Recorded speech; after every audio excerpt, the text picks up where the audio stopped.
What's happening, everybody? So today we are in a very special place, in a very special location, with a very special man. We are here with Manny Khoshbin, a legend in the space of real estate.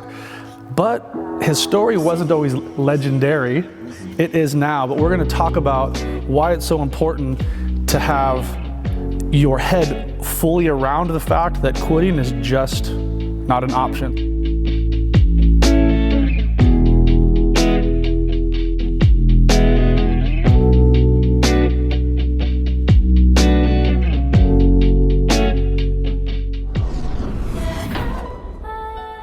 That's where we buy heavy. Oh yeah. Because that's the stabilized market. Yep. You can add a lot of value too. Yeah, and they don't move as fast. They don't turn over. They don't lose their jobs. Yeah. So what we like to do is to have the people that work at the hotels. Like that's who we want to have as our tenants. Of course. Because if like the hotel goes down, like they're still going to be working, and so that's what we like to do. Yeah, I've never really got into hospitality because I just seen so many of them get in trouble. I've got one investor. He's a billionaire. It's his whole market. So that's the only reason that I'm even going to bring him to him, because they're off market. I know he's. All Indians love hotels. I know, and it's so funny. Yeah. He's not Indian. His wife's Indian. He's from the South. He's just this like regular old funny. Like old school guy. One of my neighbors is Patel. They own like 500 motels and hotels. And he's got one of the most expensive homes in my neighborhood, so I guess it's lucrative. Yeah, but I just don't like it either. I love multifamily commercial. Yeah. It's where it's super easy for me to add value. It's easy to get in and easy to get out if you're doing it right. Yeah, like you do a little bit. Easy to get out. Yeah. No, and there's too many moving parts. I like the real estate where I can control. Yeah, 100%. Is my mic on? Yeah, you're perfect. Are we good? Yep, I think we're good. Yep, perfect. Awesome. Yeah, all right. These are for you too. Yeah, these are for you. This one is actually signed by you. Here's a company that we do a bunch of stuff with, and they'll send you these things for free. And so this is a scan, and this will download your books straight to somebody's phone for free. Get out. Yeah, and this is this guy's company, Love Handle, and like. This just goes on your cell phone, but it's awesome for marketing. Great way to market. I'd be more than happy just to like set you guys up and connect you. Yeah, thank you, man. What's happening, everybody? So today we are in a very special place, in a very special location, with a very special man. We are here with Manny Khoshbin, a legend in the space of real estate. But his story wasn't always legendary. It is now. But we're going to talk about why it's so important to have your head fully around the fact that quitting is just not an option. So, Manny, welcome to the show. Yes, thank you. Welcome to my man cave. You have an incredible man cave, my friend. Thank you. Yeah. This man loves luxury cars, and you've been kind of obsessed with cars for a long time. For a while. Yeah. Probably I would say the past 15 years. Yeah. Is when the addiction kicked in. Yeah, and you know what? There are so many people that have certain addictions that are healthy and certain that are unhealthy. Yeah. This is a very healthy addiction. Oh yeah, right? I've been fortunate enough to actually, they became good investments. And that's the thing too. And there was one, I think Bugatti that you got. I think it was $3 million, and somebody offered you $6 million. It was the Pagani. It was the Pagani. Yeah, it was actually this one right here. That one. Yeah. And you're like, no, I'm good. Like, that's they offered me $5 million. Yeah. But it took me like a year and a half to build this car. It was the collaboration between Hermes and Pagani in Italy, so two different countries, and all the struggles I went to get these two companies together, and then of course I'm doing more collabs now. It's easier once you break that ice between the two companies. Very true. But so it's kind of like watching your kid, born and then growing up. Do you want to give it up? I mean, at some point, if somebody offers me a ridiculous price like 10 million or 50 million, of course I sell it, And that's a smart investment. I look at the exact same with real estate. Like, it's just my kids, right? So it's like an extension of my family, and I take really good care of my buildings because it's a really good investment. Yeah. A lot of cars are not good investments. No. Which for sure we're going to touch on later, because I talk a lot about why don't you have your tenants buy you a Lamborghini instead of buying one yourself. We can actually talk about that in a little bit. Maybe walk the audience through who you were as a boy I love your backstory. I always get along and can always relate so much with people that came here with nothing, because that's how I was raised. Yes, I was like born here, but we didn't have anything, and we had to fight and grow. So you came here from Iran when you were 14? Yes, I came when I was 14 with my parents and 3 siblings. I was 14 years old, and basically to avoid going to the army and war, Iran and Iraq war, and my dad having 7 brothers, a few of them passed away from injuries in the war, and my dad, I was my dad's favorite. And 2 weeks before my 14th birthday, which I would have become illegal to exit the country, my dad decided to bolt. So he risked it all for you. Yeah, and I think that I didn't really realize the extent of sacrifice and just guts took for him to do that until I arrived here, and then I'm like, whoa, this shit's real. We're sleeping in a car, we don't have any money. So that kind of became my motivation and kind of forced me to become a man, in a few months. So it was a lot of pressure, a lot of guilt. Obviously to see, my sister was 6 months old. Oh, wow. To see your baby sister crying all the time, and just it was not a good period of our life, and I kind of sometimes block it. Your subconscious want to block trauma. I got the same stuff. I get it. I understand. So it was a lot of trauma and traumatic period for us, but I turned all that to motivation. And I didn't speak a word of English.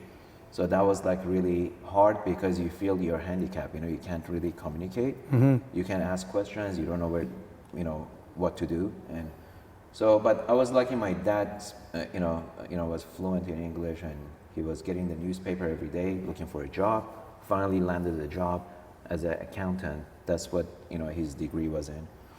And then after 2 weeks, he got his paycheck. We were able to, secure a 1-bedroom apartment, and all 6 of us moved in. That's what you did. One big happy family. Yeah, that was in Costa Mesa, California, right here. And so from early on, I knew I had to do something, right? Everybody sacrificed for me. They suffered. So I was always looking to, reach that financial freedom. It wasn't because I was I just woke up and I saw a Bugatti or a Ferrari. I said, I want to get rich. It was because of desperation. And sometimes, they say you always, realize and bounce in life when you hit bottom. And to me, that was bottom when I see everybody suffering. So, I don't know if you want to call it luck or what, but after a series of failure, there's no way it's luck. There's no luck. There is no luck. I mean, man, can I relate? And I've got so many people that are really close to me. It's like, Andy, you're so lucky. And I want to grab them by the face. And I'm like, if you would have spent 6 hours in my world at one point, you would have quit. Yep, 100%. 100%. I mean, if I was lucky, my first 10 businesses would have made me money, right? Mine didn't. Yeah. That's the only way to really learn, is to fail and fail quickly. Absolutely. So I'm 14 years old. We moved into a 1-bedroom apartment. And every time I take the trash out, I see people leaving, household stuff by the dumpster. And I couldn't realize, we don't even have a dining table, right? But I saw a dining table and chairs. The chairs were beat up and some of them were, falling apart. But so I told my brother, I'm like, hey, we don't have a dining table. So we hauled it back to our apartment. But after we furnished our apartment from stuff by the dumpster, we end up piling up in the patio because, we didn't. And then after 3-4 months, I'm like, we got all this stuff, toasters, TV, radio, all this stuff. And, my parents used to always take us across the street to Orange Coast College. There was a swap meet on the weekends. I used to go there when I was a kid. I know it well. No way. Yeah, so 'cause we had nothing, so that's where we used to go buy stuff. That's so funny. Wow. Small world. I'm telling you. Yeah. It was from Long Beach, and we drive all the way. It's so funny you mentioned that. It's crazy. And and that's where we get clothes and stuff for really cheap. That's funny. Yeah. So I bought my first dumbbells from there. I think I used to get weights there too. I paid $1 each or something. Yep. I should have kept those dumbbells. I know. So long story short, I see people are selling used stuff, and I'm like, we got all this stuff in the patio we piled up for the past 3 months. I told my brother, let's just get a space here. So we rented a space. I think it was $10 a spot. And then we hauled them across the street on Saturdays, Sundays, and that was my first business, Cost of goods 0, and somebody else's trash is your fortune. I love that hustle because Yeah. like, it still works. That It still same works, hustle yeah. still works today. It's actually a lot easier because they got this thing called Online. Facebook. Online. There's Yep. people that post that stuff to just Yeah. drive to their house and pick it up for free. Yeah. No, I mean, technology now is so much easier. People say, oh, yeah, you made your money when it was easy to make money in real estate. Now it's super hard. Dude, anybody ever says that to me? Yeah. Like, I'm like, are you kidding me? It's so much easier now. It's you network way with easier. people. Just find a good deal and network with someone that has the money. Put A and B together. Boom. That's how I built my entire real estate career. I didn't Really? have any money, so I would go out and find the deals, and then I would go find the money for the deals. It's not the money that gets it done, it's the deal. I learned There you really go, yeah. quickly, Yep. there's a ton of money out there.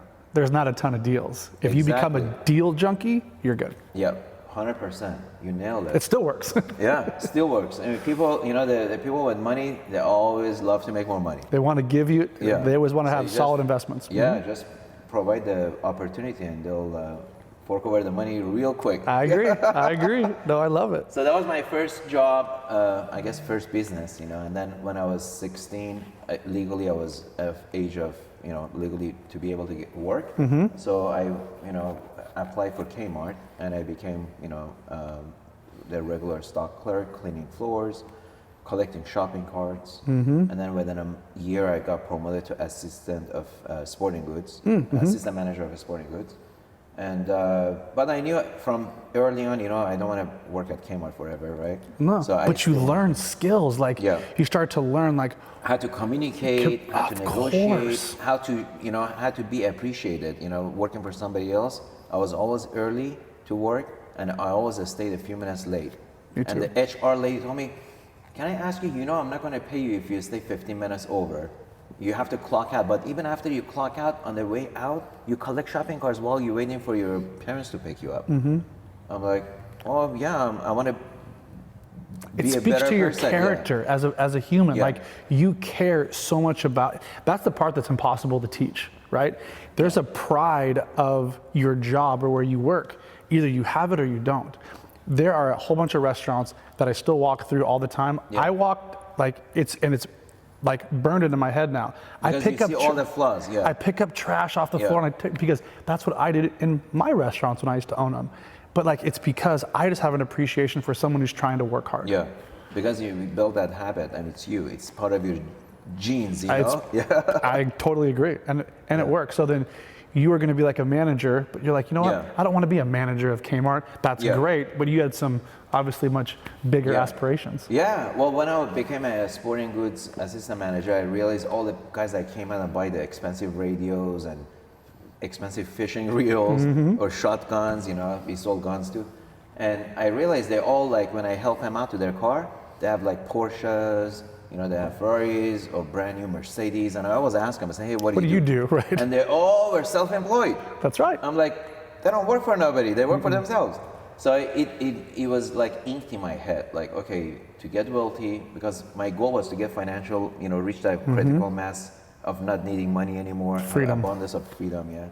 So that was planted, so I started getting the LA Times OC register on Sundays, and I started looking for business opportunities and see if I can, start a business. I saw this company selling door-to-door stuff, and they said, hey, be your own boss, we sell you the goods, you go get your own customers. And they were selling at the time nuts, pistachios, cashews, trail mix. So I applied, and it said $500 a week. At the time, I was making like a little over $100 a week. I was making $3.15 an hour. So I'm like, wow, $500 a week, that's like 5 times more than what I'm making. So I called them, I went for an interview, they hired me. Within 3 months, I was like their top salesperson. Of course, because you're a hustler. I was hustling. Yeah, I get it. I was paying 200%. Yeah. And then one night when I'm with my dad at Price Club, before Costco was Price Club. I remember Price Club. Yeah, so I did quick math, and by now I was 18. I did quick math on the cashews. I'm like, hey, the cashews 3 pounds is for $3, and these guys are selling to me for $6 a pound. That's double the price. So I said, I already have all my customers. Opportunity. People that have this kind of brain, you can see opportunities where others can't. Yeah. I mean, you gotta train your mind and eyes to always improve, right? Agreed. So I'm like, hey, if I can improve my profit margin by buying from Price Club, I already have my customers. So that same night I went home, I opened the Yellow Pages, I looked for polyester bags because they used to make polyester bags. So I found a place in Santana that sells polyester bags, and then I found a company that sells a sealant from the bag company that sold me the bags. There you go. I said, hey, where can I get the sealant? So, oh yeah, here. So I got that, and then I went to a Stanton, got a small little warehouse. My dad had to co-sign for me, and have a place to pre-pack. And That's such a cool little city. yeah, I love Stanton. I used to own some most people buildings don't over know there. what's a Stanton. Love that area. Yeah. It's a really, really cool little city. You can get Yeah. some great commercial real estate there, as I'm sure you know. 100%. Yeah. So I did that. So I was in business for myself. It was Unlimited Wholesale Product. UWP was name of my company.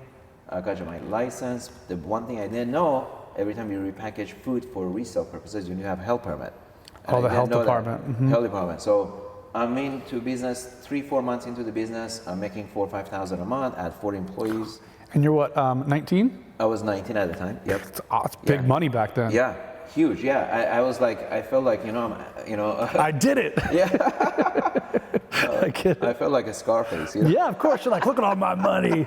And you can just have huge bags of nuts everywhere. It was such a fun period of my life because I was a boss. I had employees, and even though I wasn't still fluent perfectly in English, but I just felt powerful. And there's pride that comes with Yeah, that, right? Like you feel absolutely. incredible. Absolutely. So one day, I ended up selling nuts to a health inspector, and he was at my office the next day. You sold nuts to a health inspector? Yeah, I Like was out at of a all the people hamburger- to sell them to. Yeah, I was at a hamburger joint while I'm waiting for my hamburger to be well done. I went around and sold nuts with my nut basket, to everybody in Which the restaurant. again is a huge opportunity, not to just Yeah. sit there. You saw opportunity somewhere else. Exactly.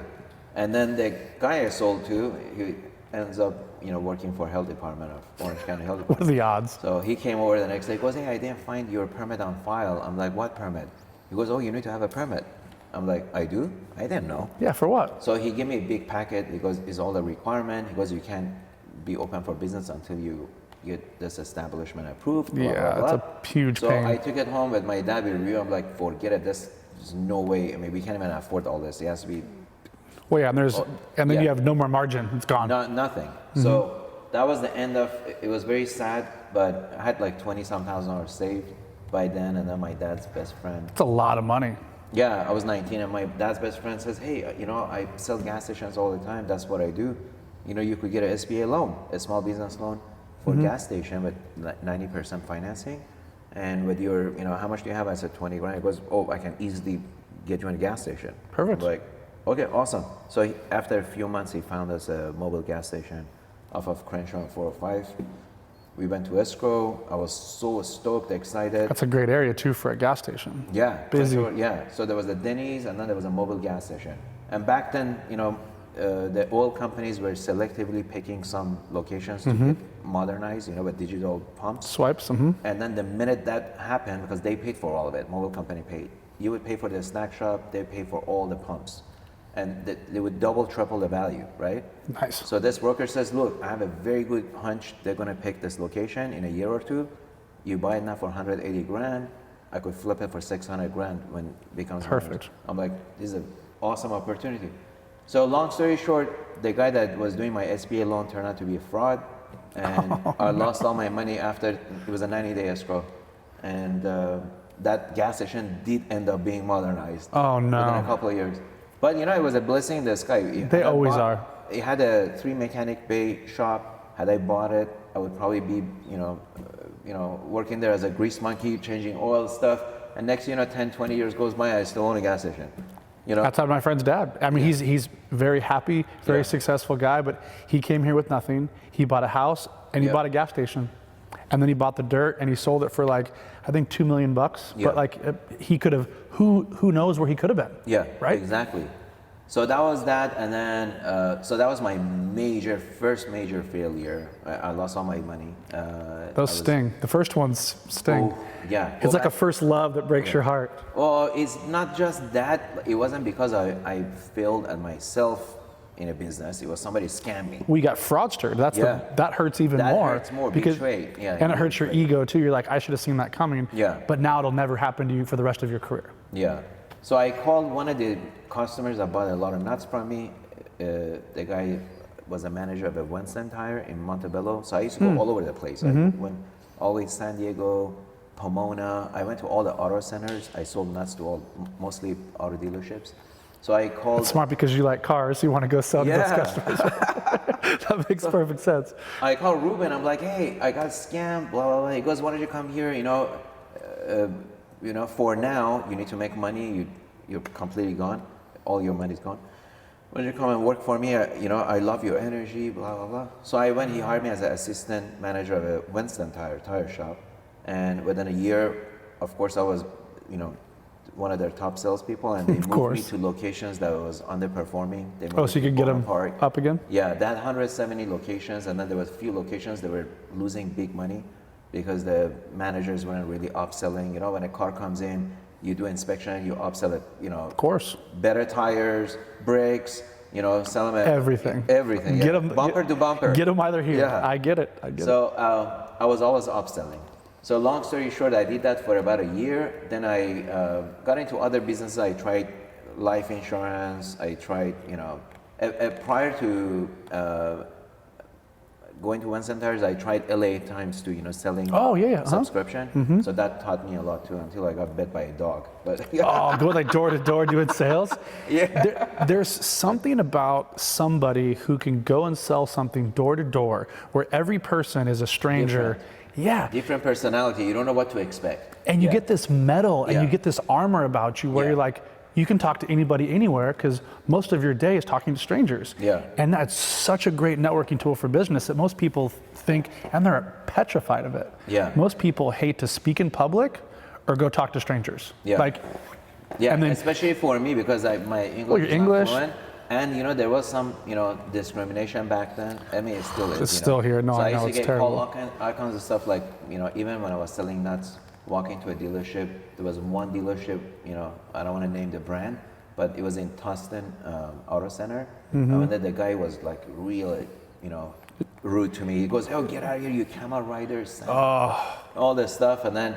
I remember he was in front of all the salespeople on the floor and the secretary. So I was like, I just got goosebumps. I'm like, I would go back and attack that guy later. So I walked out. That was like a defining moment for me too because I walked out like I almost had tears in my eyes. I'm like, fuck man, why do I need to put myself so low to go beg people to buy bags of nuts? When I want to like have so much money, I don't give a shit. Just like have the money work for me. That's right. So that was like a defining moment. But long story short, after that, Winston Tire, I did a few other businesses. And then a mutual friend, had a Porsche Cabriolet and he's always had money, nice suits. So I asked my friend, hey, what does your buddy do? He goes, oh, he owns a mortgage company. So I'm like, loan company. So, we became friends. I told him, hey, I love to learn, I love to come work for you. So he liked my personality, high energy. He hired me. Within 6 months, I was his best processor. I was processing loans quick. I was early, clean, everything organized. Seems to be a pattern with all of your successes because you're willing to work hard. Yeah. And you're humble and you're probably coachable and you're willing to learn. Yeah. I always tell people, be a sponge. You can never learn enough. I agree. And always put in more than 100%. Always. If you're doing those two, it's inevitable. Your success is inevitable. It's just time at that point. You're just going to keep going up and up because you're always improving yourself and you're always searching to learn more, right? And you're putting more energy into it. So it's what you put in is what you get out. So I, after 6 or 7 months, I saw how much money this guy's making and I learned the whole business, right? So then I realized I need to be a broker to open my own mortgage company. So I partnered up with a broker and opened my own mortgage company. And in the first year, we did $290,000. I was 23, I think I was 1992, 93. Yeah, I was 23 years old. It's big money in the. Yeah, so that was my first big money. I have a lot of money now. Yeah, it's not 20 grand, it's like 150 grand in my checking account. Yes. So, but sadly, rates went up. We were focused on refinance, not so much on purchases.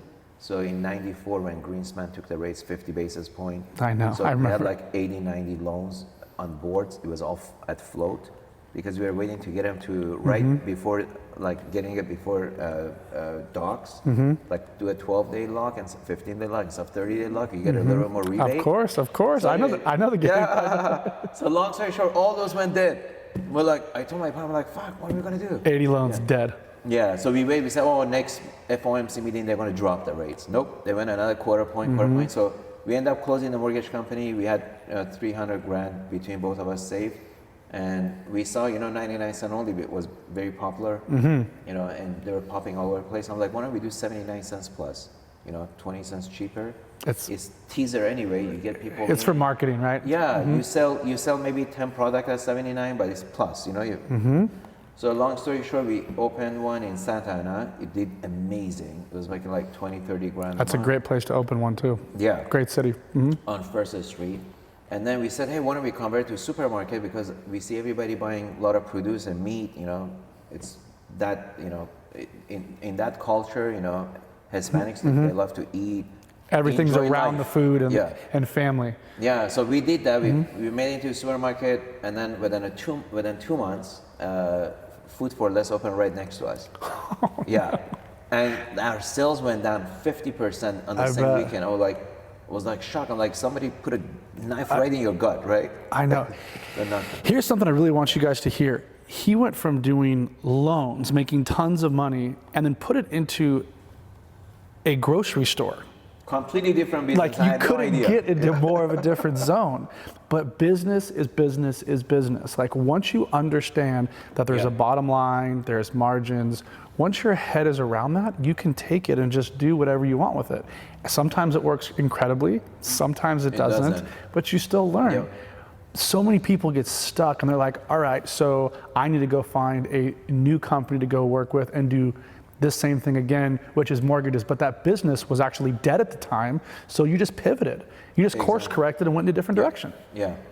So long story short, within 3-4 months, we start being, we went in the red. From making 30,000 a month, we were actually losing like 10,000 a month. Oh, dude, I hate that feeling. My partner's like, okay, within 8-9 months after that, my partner's like, it's not for me. He stopped coming to, to the market to pitch in and help. And I was working 7 days a week. So I ended up buying him out, I think for $15,000 or whatever. Like, see you later. Yeah, because we had a lot of accounts payable. It was piling up. The cash flow was negative. So he didn't want to put more money in there. And so you still bought out your partner when the business was in the red because you knew that you were either going to figure it out? Yeah, I didn't want to fail. I didn't want to close it. I'm with you. It's like giving up. I get it. I'm not going to give up, man. I know Food for Less has 40 locations. I only have one. I'm going to figure it out. Yeah. So it took me about a year to turn it around, and I had to basically have my parents come over. I laid off 4 employees, which was sad, but I had to do what you got to do, right? So and then I started advertising.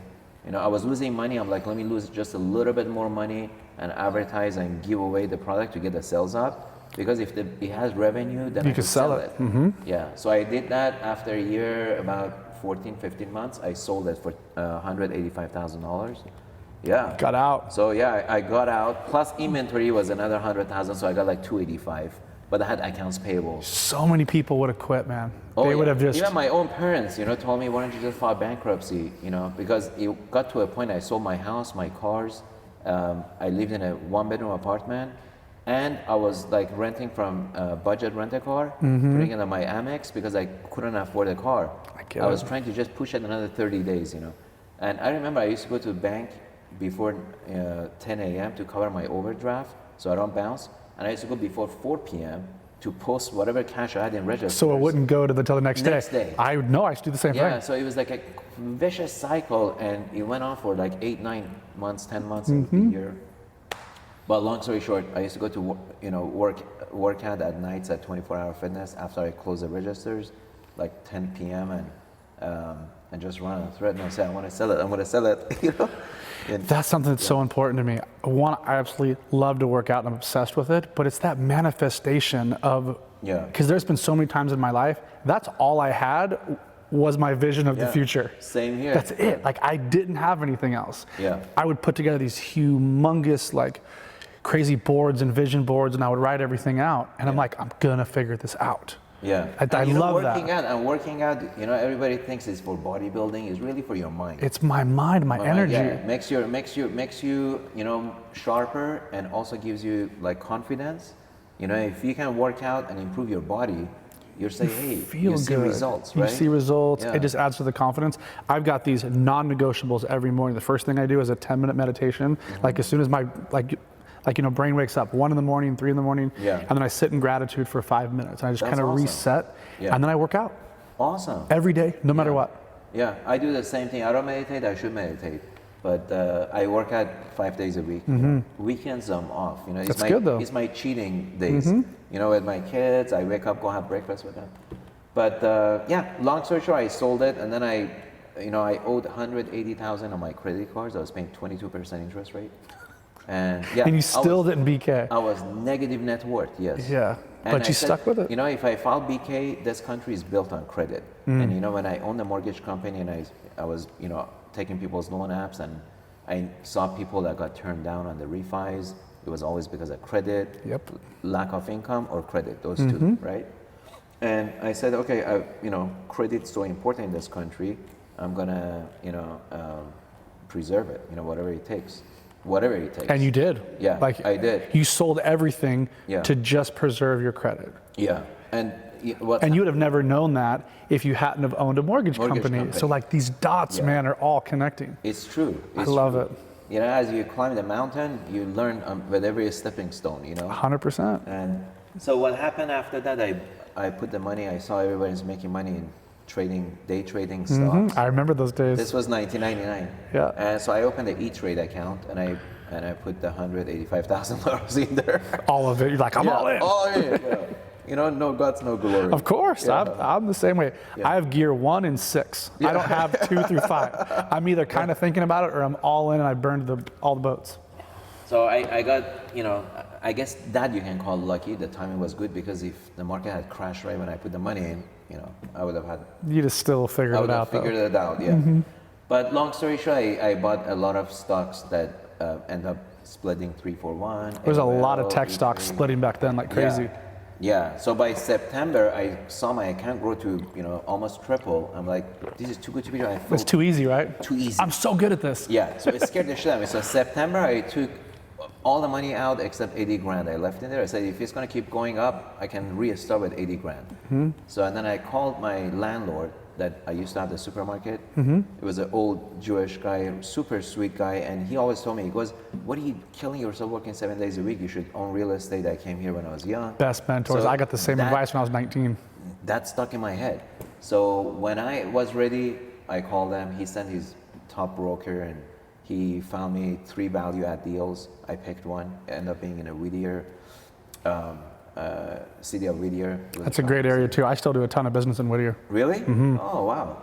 Yeah, so I bought that, and I bought 2 bank-owned homes, fixer-uppers. Perfect. And that's how I started.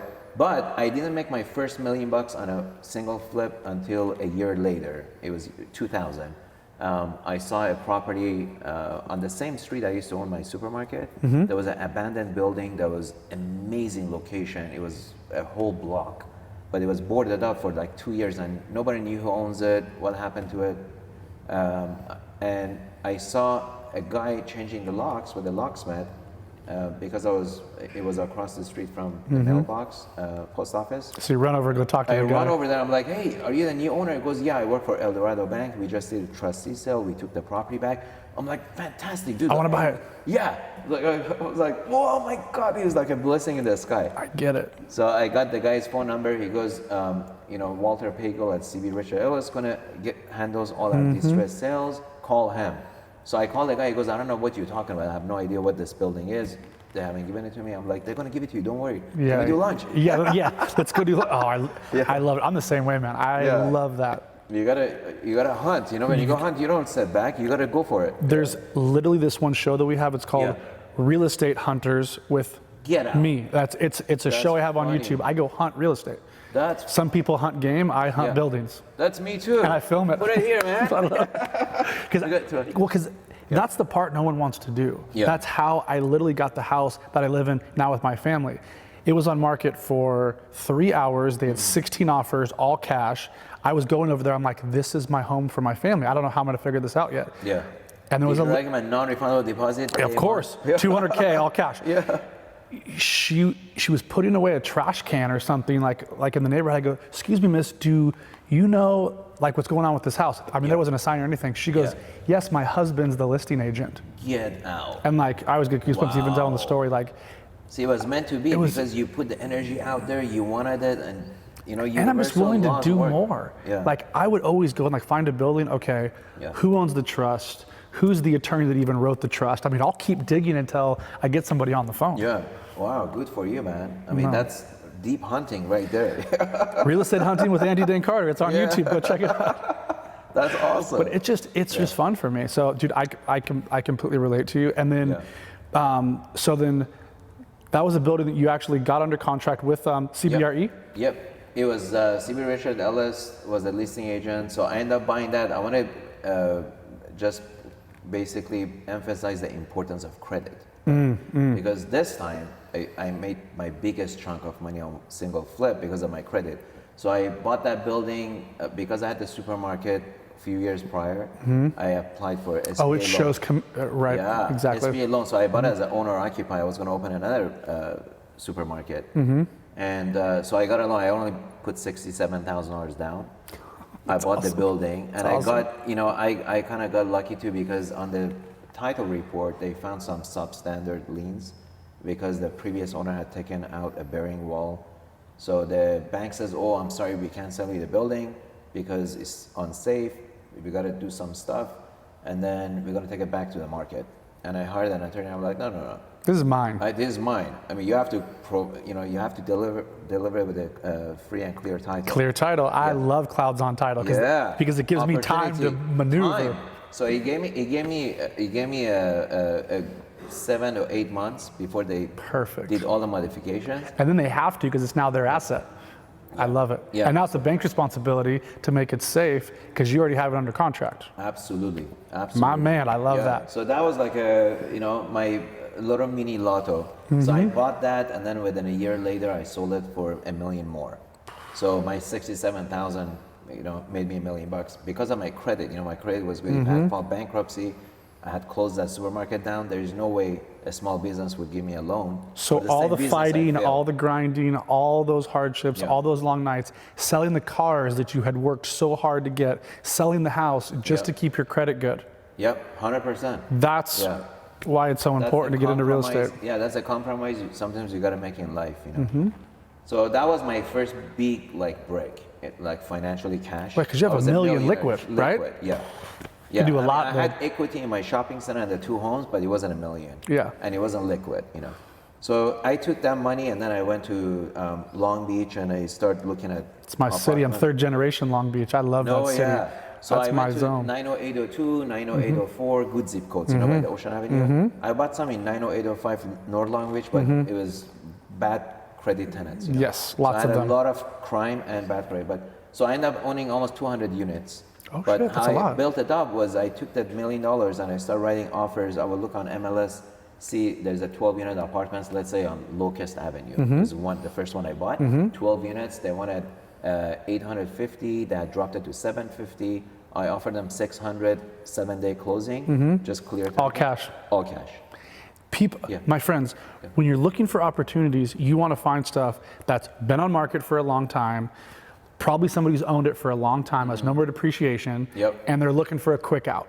Absolutely. And then you come in and do your magic. Yeah, absolutely. So I did that, and I'm like, wow, they counted me 700. I'm like, that's still well below. Yeah, then I counted them 675. I ended up buying it for, I think, 675 or 650. From 600, I went up 50 grand. Anyhow, I bought it, I closed it, I did some, minor landscaping, remodel, and paint, and then I bumped up all the rents.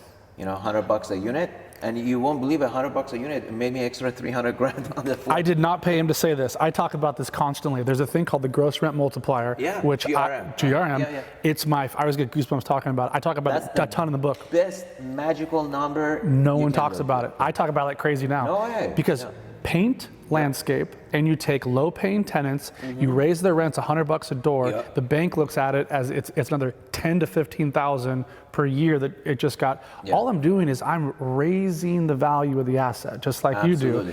And then once that starts to make sense to you, that's all you look for. 100%. And I just continue to do the same thing. So that was my first apartment in Long Beach. I ended up doing 20, 30 apartments, and I grew my money to $4 million. That's 4 the or 5 hardest thing to million. do. It's super hard to get to your first million, Yep. and then it's hard to get from 1 to 5, and then from 5 to 10 is another tricky zone. Yeah. And then after you hit 10, it starts to Yeah. kind of go like crazy. You start buying cars like Bugattis. this. You start buying one-off Bugattis.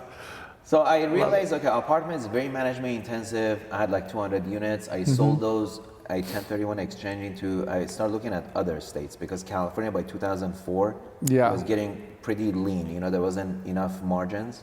It was the same thing in us in 2012. So we went to Cleveland pretty heavily. Really? Yeah. They're buying like way out of state. Yeah. And then I'm like, okay, why don't I start looking at, you know, medical buildings? Because medical, you know, doctors have a lot of vested interest in that space.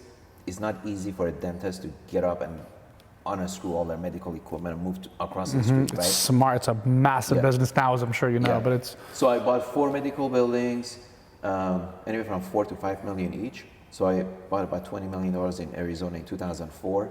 I flipped those. I made like $8 million in 1 year. I'm like, right before the crash. yeah.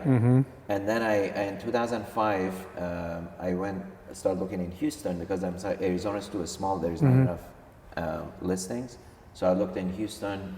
At that time, I was, only specifically looking for office buildings that had high expenses per foot, that would lower the expenses, and I had rents below market. So you improve those two, and boom, you got a huge margin. And then you just call the bank, hey, I need you to come look at my asset. Give me my cash back Yeah. so I can go buy another one, or you flip it. Yeah. So I bought 3 buildings on my first flight. I never forget. I took a flight from Orange County to Houston International Bush Airport, and looked at 3 buildings. The listing broker picked me up from airport. I looked at 5 buildings. I ended up buying 3. It was all the same seller. It was a small fund, Caldwell Watson fund. I bought 3 buildings for 9.6 million. I saw the expenses are super, heavy, fat. That property manager is paying him ridiculous salary commissions. That's the easiest place to start trimming the fat. It's ridiculous. So asset management fee, this, that. I bought those 3. I reduced the expenses, and within 7 months, I sold it for 13.9 million. That's great. So I only put 25% down. So I more than doubled my money in 8 months. Cash on cash. Yeah. And then I took that money and I started buying high rises because these were 3-4 story buildings. I started buying 12 story, 10 story to 12 story. And then within 3 years in Houston, I got up to 2 million square feet and $130 million. Oh shit. Yeah.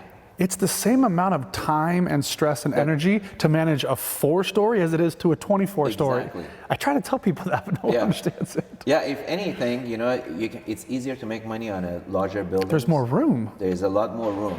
So if, like for example, like my electricity bill, I was paying like, let's just say 5 cents a kilowatt, and I got a new carrier it's not like California, in Texas, you bid. You each bid, kilowatt. That's So I huge got in it down Texas, a yeah. penny, 1 kilowatt, I got it down, and that saved me like, 75,000 a year. And you take that at a 7-8 cap, that's like 500-600 grand right there, one vendor. One vendor. Yeah. So there's a lot of places. It's like a big drum with a bunch of holes in it. You just start covering those little holes. A little bit of and duct you tape never here, a get- little bit of duct tape there. I know, it So, works. and then I realized, okay, all the market's getting crazy. All these people from Florida, New York, and California are buying my buildings. They haven't even seen it. I'm like, okay, it's time to sell. This is getting Sight unseen. just like the stock market. I saw things. Well, are you getting feel ready. it, right? You're like, Yeah. something's going on. Yeah, you have that uneasy feeling, Yes. right? So I sold, I put my portfolio on the market, $133 million. I sold everything in 2007, and I converted. Perfect. Yeah, and I converted. I didn't want to pay taxes, so I did 1031 exchange. I paid some taxes, but I bought 4 big shopping centers and 1 million square feet industrial. The reason I switched asset classes because those 2 asset classes tend to weather the storm much better In a recession, I agreed. because they're triple net, the tenants paying their own meter, right? They're just set and forget Your 'em. expense as an owner is very low, and it's not easy for like I said, dentist or a manufacturer To leave. to pick up all their machinery and move. Same with retail. If you open a restaurant, you can just get up, go across the street, No. take off your hood and Off go your there. hood and your whole kitchen Yeah. and all your booths. So that saved my ass because in the Great Recession, I had $250,000 a month income coming in from All from your tenants. my tenants, and everybody says everybody's filing bankruptcy, arguing with the banks, trying to save their ass. and you know, I was You buying were cars. fine because you had triple net.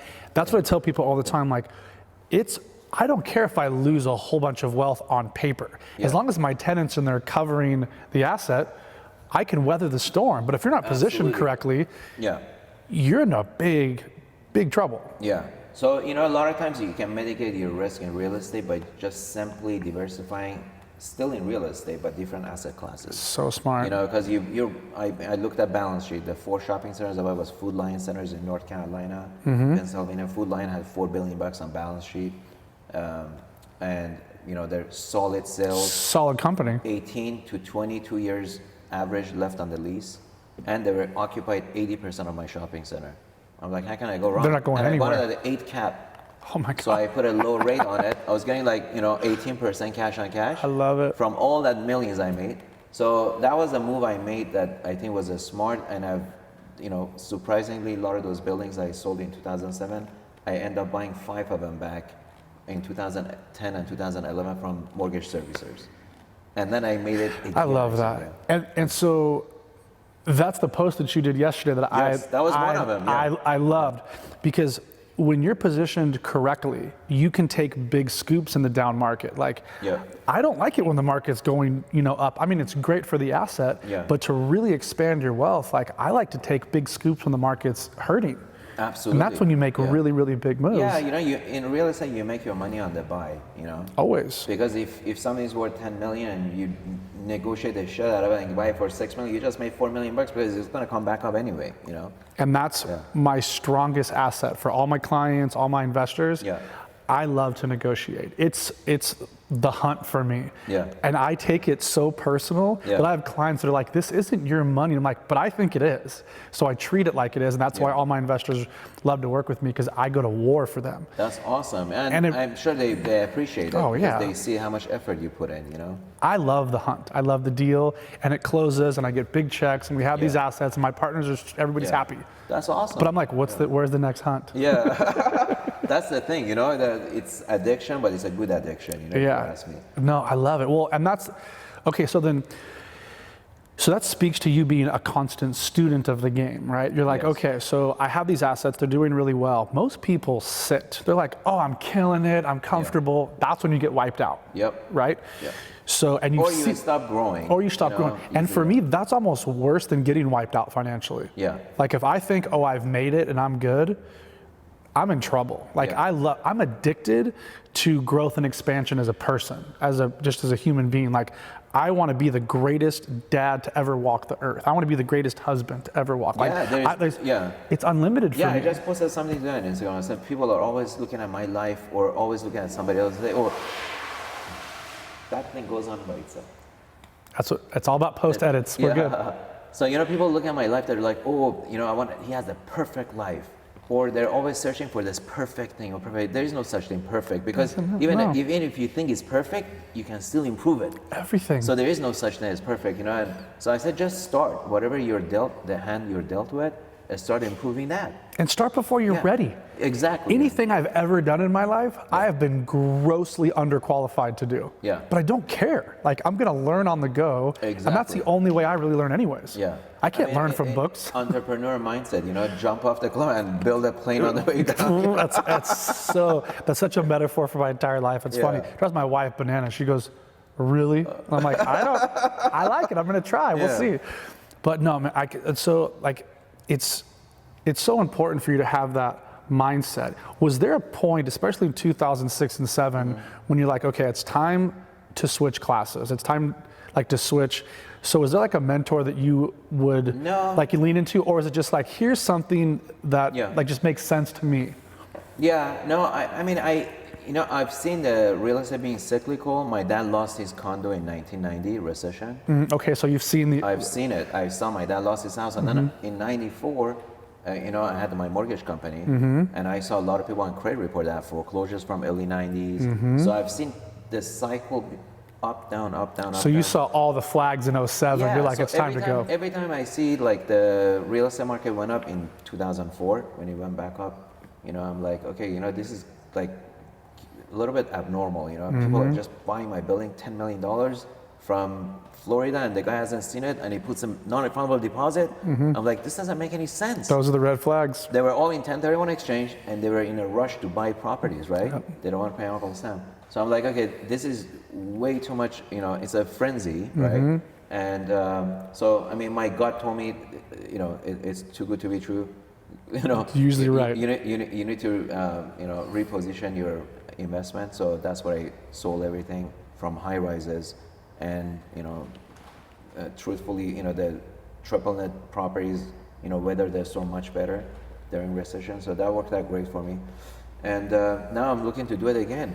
It's coming. It's coming. I've been talking about it a lot for like probably the past 2 years. Is I've been putting out content really hard, saying like this is the first time in our country's history that we have a tech bubble.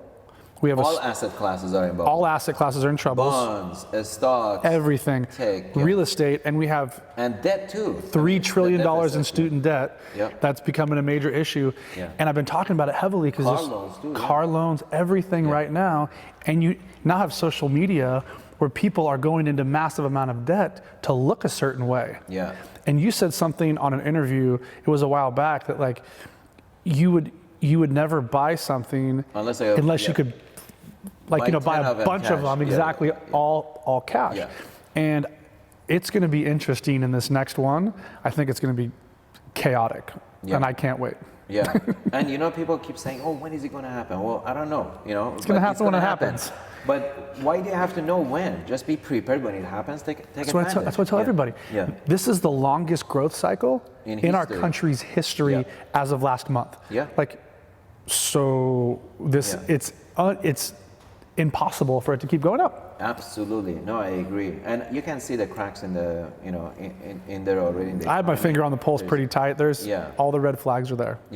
And you know, when the Fed starts, you know, easing on rates, they already see we're in trouble. And the Fed's always behind. And it barely did anything. If this would have happened 2 years ago, there would have been a buying frenzy like we've never seen before. But I mean, it barely did anything over like the whole summer. And that actually leads us into a really cool part of the show, which is asking you some questions from the audience that you guys claimed, that you guys actually wrote in. This one actually comes from somebody from CB Richard Ellis. His name is Dan Blackwell. Shout out to Dan.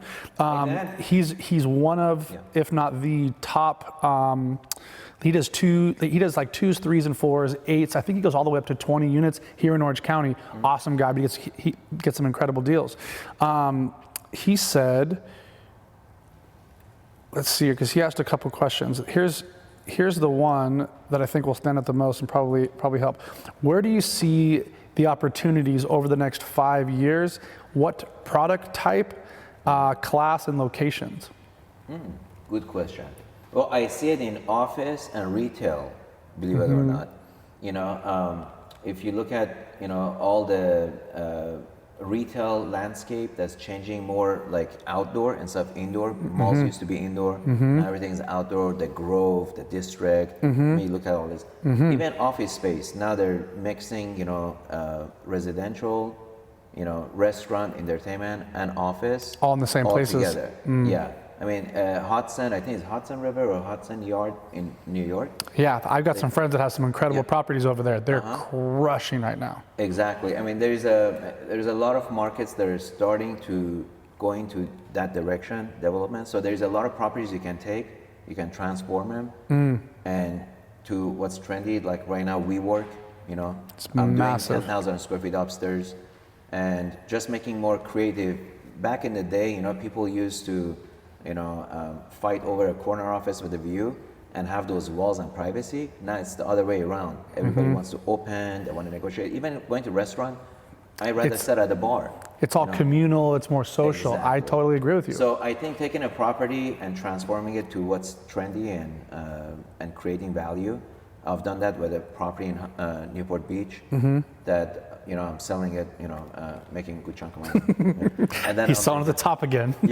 And then I'm doing that with this building. I bought this building for $3,100,000 This from one? Wells Fargo. What a great it just deal. appraised $9.2 million. I just refinanced it because rates are low. It's a great location. And because I put money into it, made it more creative. There was so many walls here. So I got rid of all the walls. I opened it up. Space, and it feels great in here. Yeah. Like the vibe and the energy in Yeah. here is fantastic. So I think the opportunity is going to be in the BC product, office, retail, and transforming them into what's trendy. I love And it. You're going to create tons of value. And it's value and it's highest and best use for the asset. Absolutely. And if you have a little bit of vision, it's the same thing like with a house. Like, so maybe this wall needs to come down so it's an open floor plan, or what's selling in the market. Like, you don't need to reinvent the wheel. Yeah, absolutely. And then here's another question from one of our viewers. So if you were getting started today in 2019, or even say 2020, share what you would be doing to become successful. What kind of routines and what would you be investing in? Well, I would definitely invest in real estate. Yes, Nothing always. changes. Yeah, cars are just for fun, but real estate is where I make my money. Yeah, me too. And I would work out like I do every day. I would surround myself with people that are successful in real estate and overall in life. And because you're always a student, you're always learning, right? Till the last day you die, you're still learning. You never stop growing. And most importantly, have the guts to pull the trigger when the time comes. A lot of times what happens is, when things are going up, people don't want to sell because they think, it's going to keep going up. It doesn't. And then when it goes down, they don't want to buy because they think it's the end of the world. And they've lost their leverage. And they lost and then they wait, they say no. And then when things come back up and everyone's buying, they jump the bandwagon and they pay too much for that property. I agree. So it's like, I'm a contrarian at heart. So I would say, it's his book. Yes. But invest in real estate. And if you don't have the money, there's tons of other ways you can get involved and do profit sharing with people that have the money. But power up, learn how to identify those opportunities.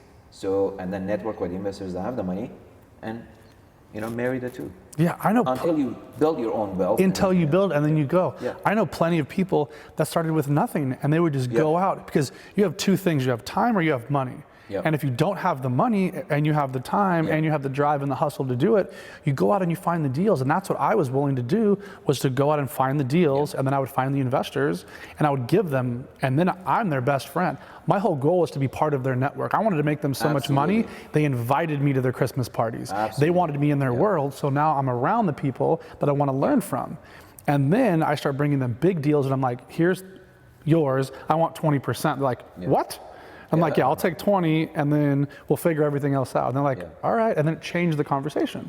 So for me, I couldn't agree with you more. It's perfect, and that's why real estate's so fun. And network, it's all about network. Your network is your net worth. Well, and that's what I tell so many people about, and it's never been easier in the history of the world, especially with Instagram, and we vet every person that comes on this show like crazy. We don't have any posers, anybody that's driving around with fake stuff or fake advice. And that's why it's super crucial for us to have you on here, because you've built this. Like, you've built this the hard way. Nothing was given to you. You worked your face off. And if anything, I got nearly bankrupt 3 times. Yeah, I know. In the process. But you still didn't do it. And that's the thing, is you have to push that hard, I think, to learn. Never give up, Yeah, you just go, and then you just become a little more resilient to the process. Yeah, absolutely. And then you learn more. We have one more question here. Sure. How did you make your first 10 million? 1 through 10 is the hardest, so the listeners will see the benefit on how to keep doing that. Yeah, my first 10 million was when I sold, specifically on one portfolio, is when I sold in 2007. Right. But I was worth, I think $100 million by then. Right, and that's but on $10 million, on one single transaction, was a portfolio of property I sold. So then, how were you able to, one, find the deal, but then be able to put together some kind of package for some investors? And then were those investors people that you used to do business with, or was it like friends and family? Friends and family. Okay. Yeah. I own almost 85% of the entire portfolio myself. Oh, nice. I had few buildings where I had family friends invested with me, co-invest with me. Smart. But to sell it, I bundled it up and I hired the top broker, Daryl Betts at the time, and he's the one that sold it. That's the thing, when it comes to leasing and selling, I leave it up to the active brokers that they're hustlers. Professional I don't try help. to do it myself to save $2 million. I think I paid them 1.6 million commission. Yeah. Selling that portfolio. But you get their whole network and you Yeah. get their level of Yeah. service. But I made like 35 million bucks on that portfolio. Yeah, when I sold love it. Yeah. Yeah. That's the best. And there's a selfish question for me because I'm from Long Beach and I love buying real estate there and I'm very, very, very hands-on with the city. So do you still buy stuff there in Long Beach? No, I haven't looked back since 2004 when I sold. Okay. But I may look at there was an office building actually I found on LoopNet. It was in Long Beach. I love taking properties that are not loved. Right me now, too. people are scared shit of office properties. They right? are. Office and retail. Big box retailers because of Amazon. The whole landscape of retail is changing. Everyone's buying online. But I like that. I like that because that creates opportunity, right? I totally agree. I may look in Long Beach again, but I'm gonna hit you up. We get lots of inside deals in Long Beach, so yeah, I we bet do. you do. we do a lot there. Well, this has been unbelievable, Manny. And again, man, thank you so much for your time. Yeah. Where can everybody find you on? He's huge on Instagram and YouTube and everything. I'm big on Instagram and then on YouTube. If you want to follow me for some car action. But my Instagram handle is Manny Khoshbin, and then my YouTube is Manny Khoshbin. Makes it real easy. I do have my mentorship classes, online mentorship. Oh, nice, perfect. Yeah. So I had no idea. We'll put the link below. Yeah, we'll link everything. Yeah. If he is going to be offering mentorship, you definitely want to jump in. Such a humble guy and such a good person. I have thousands of people direct message me, I want you to mentor me. I have this deal. What do you think is good or not? I mean, it's impossible. That's my whole world. I get up. Yeah. I try. I mean, like hundreds a day. Yeah. And it's hard to keep up. Yeah. So I create this private Facebook group where people network with each other and also do 1 hour live Q&A. Perfect. Weekly. So, and they send in their question. A lot of it is real estate. And they're like, hey, I'm buying this apartment. What do you think? Or I got this. You think I should cash out refinance on this property? Buy that. So I do respond personally great. to each one. It's time consuming, but I really love to give back because I didn't have anybody when I was young. I was the same way. It feels so good to give back to people that are hitting you up. Yeah. And then like you're changing their family's trajectory. Oh my God, I have so many gifts and cards and letters. I mean, probably 500, And that makes me happier than anything else. Feeling when I read this, thanks to you, I've been following you for 3 years now, just bought my third fourplex. Yeah, and like those little messages, because it's hard. This is a hard business, and there's stuff and life and kids and family. Yeah. And there's hard days where I'm like, look, I'm just down. I'll go and I'll start reading some of those. It picks me right back up, and I'm like, 100%. back at it. it. A light switch. Yeah. But yeah, it's $97 a month. It's affordable. Yep. And I'll engage as much as time permits, but I do 1 hour live Q&A weekly, and we have 80 people. I love it. The Facebook group. As you should. Yeah, it's awesome. But Manny, thank you so much for your time. Awesome, my man. My pleasure. Please go get his books. Please go sign up for his thing on Facebook. This guy's the real deal. Thank you. And we'll see you guys next time.